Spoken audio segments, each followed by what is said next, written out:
युधिष्ठिर ने पूछा, भगवान, आषाढ़ के शुक्ल पक्ष में कौन सी एकादशी होती है? उसका नाम और विधि क्या है, यह बतलाने की कृपा करें। भगवान श्री कृष्ण बोले, राजन, आषाढ़ शुक्ल पक्ष की एकादशी का नाम शयनी है। मैं उसका वर्णन करता हूं। वह महान पुण्यमयी, स्वर्ग और मोक्ष प्रदान करने वाली, सब पापों को हरने वाली तथा उत्तम व्रत है।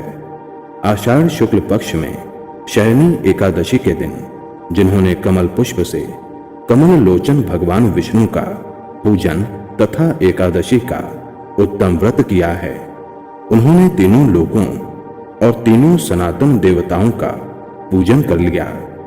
हरि शयनी एकादशी के दिन मेरा एक स्वरूप राजा बलि के यहाँ रहता है और दूसरा क्षीर सागर में शेषनाग की शैया पर तब तक शयन करता है जब तक आगामी कार्तिक की एकादशी नहीं आ जाती।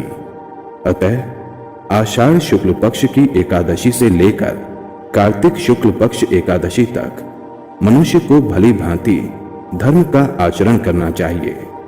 जो मनुष्य इस व्रत का अनुष्ठान करता है वह परम गति को प्राप्त होता है। एकादशी की रात में जागरण करके शंख, चक्र और गदा धारण करने वाले भगवान विष्णु की भक्ति पूर्वक पूजा करनी चाहिए।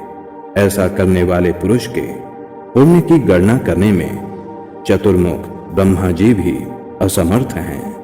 राजन, जो इस प्रकार भोग और मोक्ष प्रदान करने वाले सर्व पापहारी एकादशी के उत्तम व्रत का पालन करता है, वह जाति का चांडाल होने पर भी संसार में सदा मेरा प्रिय करने वाला है।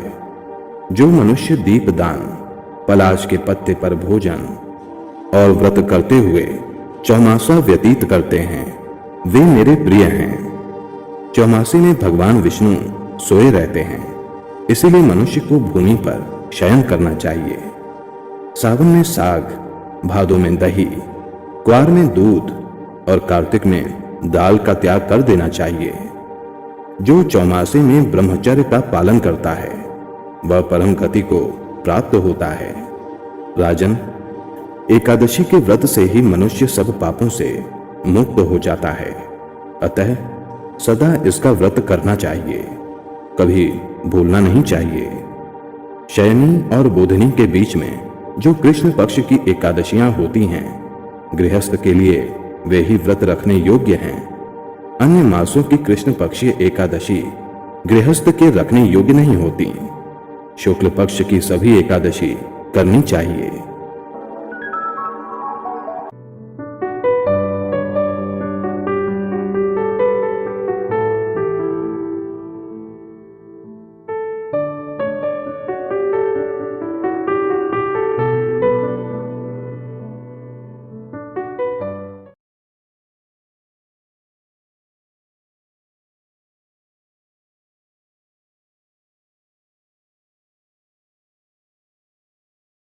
एकादशी व्रत ऐसा करते थे नामदेव जी कि अपनी हर एकादशी पर निर्जला करते थे। मैंने कल एक बात कही थी, व्रत